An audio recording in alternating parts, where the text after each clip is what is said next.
Sot prokurorët e posaçëm të prokurorisë kundër korrupsionit dhe krimit organizuar të SPAK-ut kanë dhënë pretensën kanë deklaruar kërkesën se sa vite kërkojnë t'i dënojnë një pjesë të atyre të cilët janë kanë kërkuar gjykim të shkurtuar dhe tashmë janë të mëvetësuar, kanë një infraksion të ndarë dhe për fat mirë Bekteshin është kërkuar një vit burg, një vit e 8 muaj burg, pezullim punet interesit publik, ndërsa kompania e tij Kontakt SHPK është ndëshkuar me 583.000 lek gjob. Ina Goxhaj, 7 vite burg, është konvertuar në 4 vjet e 8 muaj me gjykim të shkurtuar dhe me përfundim pezullimin dhe shërbim prove 5 vite. Për biznesmenin Elman Abule, u kërkuan 7 vite burg, 4 vjet e 8 muaj me gjykim të shkurtuar. Për Frosina Bollon, 1 vit burg i konvertuar në 8 muaj. OJF-ja Frobolus, me gjob është ndëshkuar, është dënuar, më saktë, me gjob 500.000 lek, konvertuar në 333.000 lek.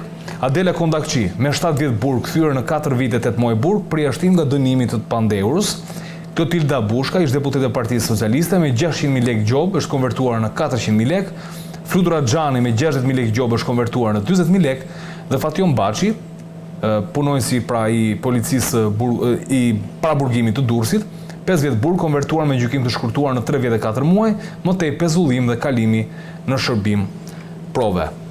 Karanja, tani i dëgjove këto, dhe kur ke një gjob dhe kërkojnë gjykim të shkurtuar, 1/3 e saj e gjobës ullet. Kemi rastin Adela Kondakçi që është me 7 vjet burg, kthyer në 4 vjet e 8 muaj, pastaj përjashtim nga dënimi të pandehurës. Si nuk e kuptoj këtë unë për shembull si qytetar. Kjo ka bashkëpunuar si duket, dhe është përjashtuar nga dënimi. A mund të ketë dhënë ndihmës të rretimeve? Po, domethënë varet nga pozicioni, është kërkuar për këtë përjashtim duke u nisur nga rrethanat e faktit, dhe çfarë ka deklaruar në lidhje me ngjarjen. Mund të përjashtohet, është një është klauzole ligjive, janë të dënimet, dënimet që ta servojnë për publikun janë 2 lloj dënimesh, me gjob, ose për dënime për kryen e krimeve janë me gjob ose me burg. Pra këto për kryen e krimeve të rënda është dhe dënimi me burgim për jeshtë, për tu s'ka vënd.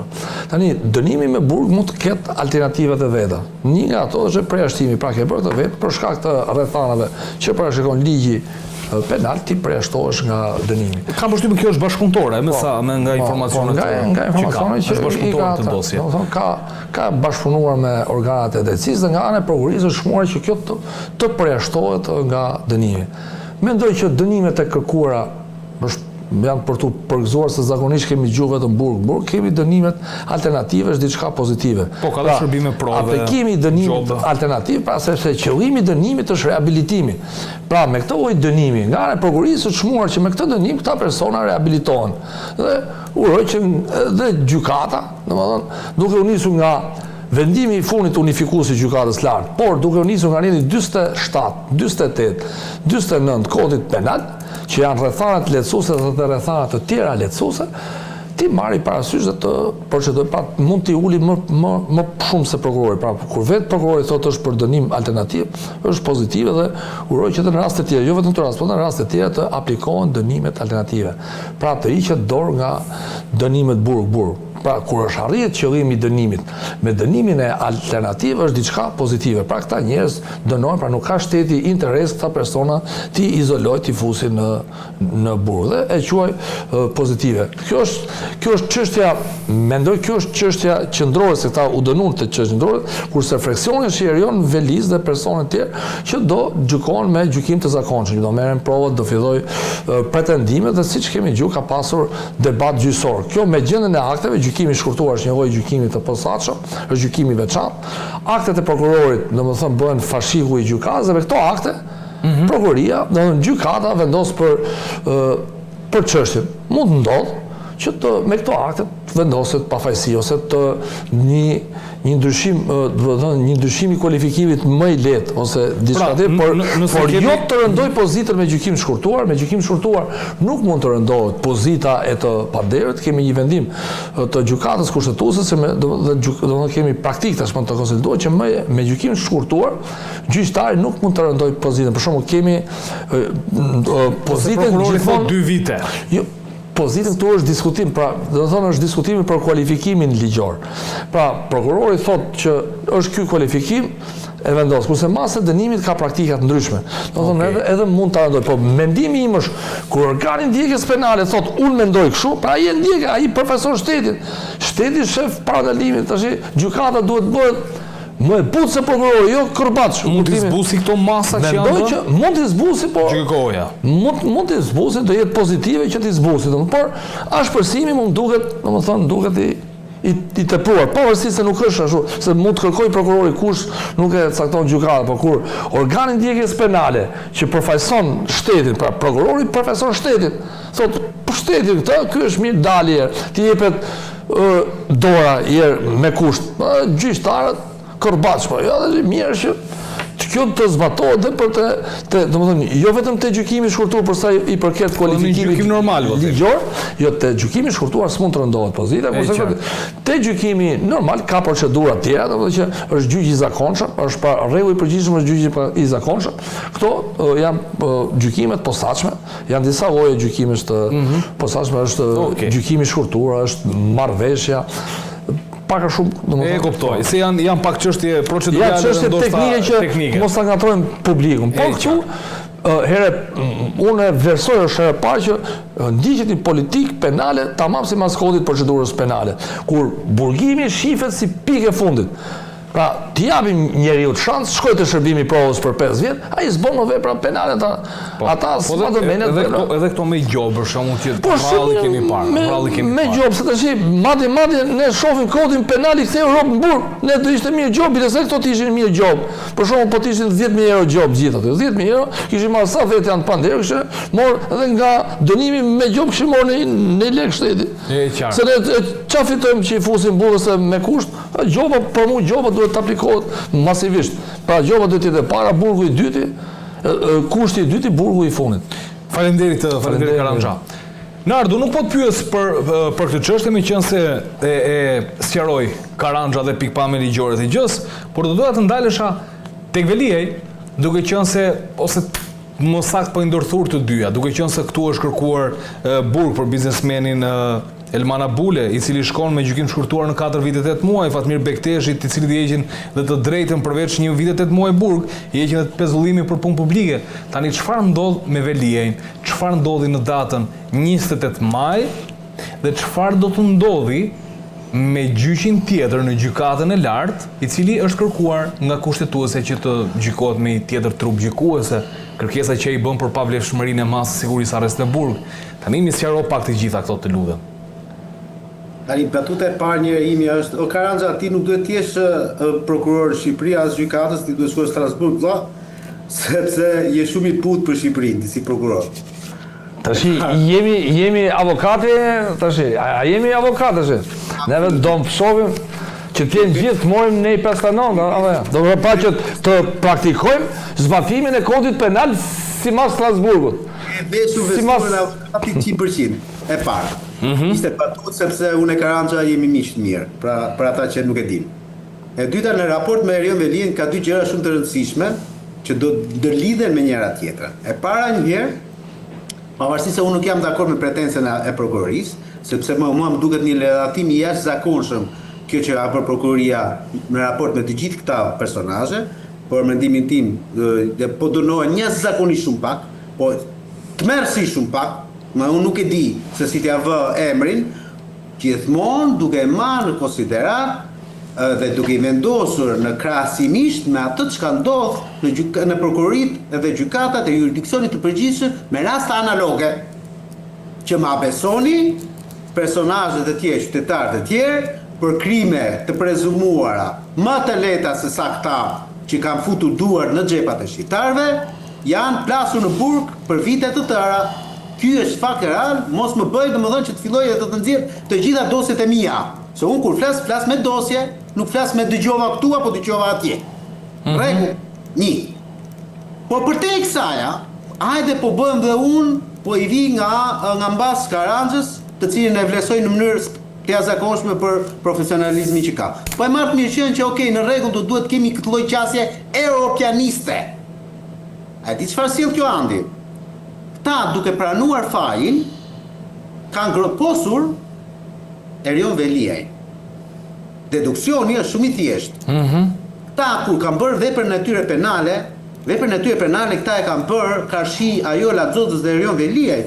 Ta nuk bën një vepër penale mirëfilli per se, sepse ata çdo gjë e kanë bërë, pra vepra penale e krijuar ka qenë në raport me atë që ka ndodhur me Erion Veliajn dhe Ajola Xhoxhën. Jo pa qëllim, dosja penale kur shkoi në gjykat ishte me 30 e kusur një personazhe, nga të cilët gjysma për këtyre, një pjesë e tyre, kërkuan gjykim të shkurtuar dhe u ndan nga çështja fillestare ku gjendet sot Erion Veliaj, Gentian Sula, Ajola Xhoxha dhe shumë personazhe të tjerë. Pra po thua që këta njerëz kanë ditur implikimin e tyre në këtë histori për fshirjen e tyre? Implikojnë, po të them edhe një herë tjetër, duke pranuar fajin, pa e bëjmë më të thjeshtë. Andi, ne të dy kemi bërë një vepër penale. Unë nuk e pranoj fajin, por ti e pranon ama fajin, dhe dënues dhe du e pranon. Në momenti kur veprën penale të njëjtë e kemi bërë të dy, afërmend që dhe unë pastaj inkriminohem, sepse vetë ti e ke pranuar atë si faj, si vepër penale. Ti e ke pranuar, pavarësisht se mungon bashkëpunimi në të rësori veprës penale, sepse është pranuar gjykimi i shkurtuar dhe dosja ka kaluar më vete. Nuk e di nëse e kuptuam. Jo, është i qartë. Është i qartë, pra po thua që implikojnë dhe Veliajn në këtë histori. Po pra, fakti që këta po dënohen dhe pranohen fajin do të thotë që Erion Veliaj ka 0 shanse që të dalin i pafajshëm. Okej. Ka 0 shanse që nesër të dalin i pafajshëm, sepse këta të tjerët u dënuan pikërisht për këtë dosje. Nuk ka se si të dënohet dikush që ka bërë më pak faj, për shkak edhe ti që ke qenë personazh kryesor i gjithë veprës penale të mos dënohesh fare. Nuk ndodh. Teorikisht po të them. E qartë. Ta thash pak më përpara, asaja, Erion Veliaj ka akoma çështje të cilat i ka në shqyrtim e sipër. Unë nuk besoj domethënë që Erion Veliaj do t'i mbaroj kjo çështje dhe ai do shpëtoj nga kthetrat e Spakut. Jo, do i vazhdojnë atje. Se është akoma incineratori në Valle, është akoma teatri në Valle, Drageta, Ekoparku janë shumë çështje të tjera. Dhe është dhe ajo që të thash pak më përpara, që dhe ky është fakt penal që e ka Spaku sot në dorë.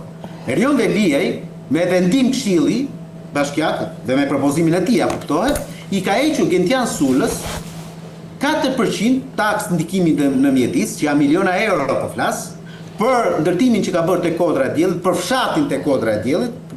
Njerëzit e di se çfarë po flas e kanë parasysh. Çfarë ka ndodhur atje? Ka ndodhur një gjë e tillë që në Tiranë në aso kohë paguhej 8% për taksën e ndikimit mjedis, 8 deri në 11%, kur ajo ndërtimi që po bëhej ishte qendër rezidenciale, pra apartamente, e them në shtëpi. Atëherë ti për Bashkinë Tiranë, për banorët e Tiranës, për buxhetin e Bashkisë Tiranë, si ndërtues ishte detyruar të paguajë 8% për taksë. Për Gentian Sulën në rastin konkret, nga 8% është bërë 4%, duke ja konsideruar zonën e Kodrës së Diellit si hotelieri turizëm. Sepse për hotelieri turizëm, taksa e ndikimit në mjedis është me ulës se gjoja ti po bën biznes. E qartë, se e sqaruam këtë. Dhe kjo është një vepër penale shumë e rëndësishme, se po flasim për miliona euro të falura ti biznesmeni. Ne e qartë. Tani, do mos sqarosh pak. Dhe ato që të kemë merak ti, po ta them, e para njërë bastin e 28 majit e humber, do humbësh dhe bastin tjetër, që ta kesh të qartë, në 28 maj mos bëni më kakofoni, kur nuk i dini gjërat, nuk e ka me ty, po e ka me ata që me popullin, miletin e Facebookut. 28 maj, vendimi gjykatës lartë nuk ka pas lidhje fare me Erion Veliajn dhe gjykatë kushtetuese. Erion Veliaj në datën 6 maj ka bërë një kërkesë procedurale për zbutjen e masës sigurinë personale për ti në gjykatën e lartë, në rekurs në gjykatën e lartë, dhe gjykata e lartë ka dhënë shpjegime ose ka dhënë një vendim në raport me kërkesën e rekursit që ka bërë Erion Veliaj në datën 6 maj. Kurse ajo që ka kërkuar gjykata kushtetuese, që e ka kthyer në gjykatën e lartë, ka të bëjë me një tjetër qasje, ka të bëjë me një arsyetim që ka bërë gjykata e lartë në lidhje me rekursin e Erion Veniaj të mëparshëm, ku i thot që ti, si gjykat, edhe në dritën e asaj të cilës ti e ke nxjerrë përpara 2 javësh, 3 javësh, në dritën e atij vendimit të Kolegjeve të Bashkuara, do duhet të arsyetosh se përse ke kërkuar masën më të fundore, pra përse ke kërkuar arrestin me burg. Pra, që ta kuptojnë shqiptar, nuk ka thënë gjykata kushtetuese, gjykatës lartë shkojë nxjerrë nga burga e Erion Veniaj. I ka thënë gjykatës lartë ke detyrimin ligjor që ta argumentosh përse ke kërkuar masën e arrestit me burg. Më fal? Po. Është arsyetuar tek vendimi për masën e sigurisë, sepse është kërkuar masa e sigurisë arrest me burg, është bërë një arsyetim goxha i gjatë aty, ne kemi analizuar në art, ty të kujtohet. Ajo gjykata kushtetuese po të thot në raport me 2 gjëra, në raport me vendimin e gjykatës kushtetuese, i cili Erion Veniaj si kryebashkiak në detyrë, dhe nuk është arsyetuar më përpara, dhe në dritën e vendimit të Kolegjeve të Bashkuara të gjykatës lartë, e cila detyronte fillimisht prokurorin dhe pastaj dhe gjykatën që të i shpjegonte katësipërisht se përse kërkohet masa e arrestit me burg në masat e sigurimit personal. Edhe një gjë të ta them këtu, dhe kjo është ulëritse për mendimin tim, pavarësisht se u bën 3 javë, pa mos po bëhet gati muaj, që Kolegjet e Bashkuara të gjykatës lartë kanë nxjerrë këtë vendimin unifikues, pavarësisht kësaja, asnjë gjykatë e jurisdiksionit të përgjithshëm dhe as gjykata e apelit, akoma sot e kësaj dite që ne flasim, nuk operon në dritën e këtij vendimi. Po thua që nuk bëjnë këtë arsyetimin pse vendosin arrest në burg, nuk e bëjnë këtë arsyetimin e plot? Po s'u din hiç. Jo më lart se sa para 3-4 ditësh kam pasur një masë sigurimi personal, me erdhim i arsyetuar gjykatës së Tiranës dhe nuk thoshte si thoshin Shriqimoti. Prokurori dhe gjykata kanë bindje se personi në fjalë duhet të shkojnë në arrest me burg. Pse? Po e duhet të arsyetosh ti. Pse kërkon pikërisht ti arrestin me burg? Unard, domethënë nuk e kam bërë këtë? Fare më po ta them edhe një, ta them me profesionalistë. Atëherë ta denoncojmë këtu se për çfarë u bë ky ligj pastaj për të nxjerrë ata? Edhe një po ta them. Edhe një. Sot e kësaj dite, nuk e di se sa ditë është bërë nga vendimi i gjykatës së Kolegjeve të Bashkuara. Asnjë gjykatë në Republikën e Shqipërisë merr një vendimet e fundit të masave të sigurimit personal, nuk arsyeton dhe nuk i kërkon prokurorit se përse kërkon masën e arrestit me burg dhe ta arsyetoj prokurori. Po më dhe mua si avokat, me shpatlla pas muri, me patjetër që unë ta arsyetoj sepse klienti im do duhet dalin jashtë. Jo më zotri, ti duhet ta arsyetosh se vendimi i gjykatës lartë kështu thot. 4 maj. Do duhet t'i japësh të drejtë ose jo arrestin me burg. 4 maj. 4 maj është vendimi publik. Nëse bëhet një vit, një muaj. Po, kështu i bie. Nëse bëhet një muaj. Fare domethënë ta. E unë po të them që ky vendim nuk merret akoma parasysh nga asnjë gjyqtar në çfarë keni bërë drejtësisë Karanxha? Onardi, po nuk është votuar fletorën zyrtare më Onard. Garanci ajo më vjen keq tani. Nuk është votuar se ky mund të jetë shkak. Votoni ta zbatojmë thotë. Po, vendimi i plot dhe arsyetuar i Kolegjeve të Bashkuara. Ne mos ma idhi poshtë. Nëse që ka kështu, dhe unë ta marr pyetjen, atëherë si mund të gjykata kushtetuese i kërkohet gjykatës lartë të arsyetoj vendimin në këtë mënyrë? O, e bukur kjo. Këtë na zuri mat. Ka ardhur gjykata kushtetuese. Disa raste zbatohet ndryshe, disa raste ndryshe. Atëherë kjo ishte shumë e bukur. Kjo ishte shumë e bukur që the që ende edhe pse gjykata në rastin Veliaj, gjykata kushtetuese e kthen gjykatës lartë duke bazuar tek vendimi unifikues. Nardi avokat Leonard Karaj, duke qenë se është një avokat i cili mbron, ashtu si dhe Karanxha mbrojnë klientët e tyre përballë drejtësisë, pra përballë ngritjes akuzës, po thotë që nuk zbatohet. Karanxha, ma përmbyll tani këtë, pse se zbatojnë që ta mbyll emisionin unë. Mendoj mos është kjo mosbotim, ndoshta s'është botuar fletorën zyrtare dhe janë ato 3 rregull nga pikpamja formale, pra që ti rrit. Është botuar jo, nuk e njoh, nuk e kam pa lajmet atë. S'kam pa lajme, kur vi fletore zyrtare në tavolinë, ato vinë në tavolinë zakonisht. Ja, erdhi tash erdhi momenti i zbatimit të tij. Se i shkurtim vendimi. Tani era frym po tash zyrtarisht Nuk ka. Inshallah nuk bëjnë gjyqje derisa të botohet fletorën zyrtare. Pati Krisma tha jo, tha zgjova Krisma. Duhet zbardhet, të botohet fletorën zyrtare, të lexohet mirë dhe të shkojnë në tavolinë. Në moment që shkojnë në tavolinë, ai fillon momenti përgjithësi. Thotë unë nuk kam pa lajmet atë, gjyqta kom qenizon. Lajmet si kom pa. Mullari Bari tha nuk do të digjet. Okej. Unë them që kur të afrohet Mullari këtu atë do digjet. Duhet të afrohet. Okej, mirë. Ervin Karandxa, unë të falenderoj shumë për gjithë diskutimin sonte. Avokat Leonard Karajt, falenderoj shumë edhe për gjithë diskutimin dhe për këtë denoncim që bërë, se të paktën në fund të ditës të mund të t'i kthjellojmë, ndoshta edhe ata gjyqtarë apo prokurorë që na dëgjojnë, po edhe vetë qytetarët që t'jenë më kërkues tek e drejta tyre.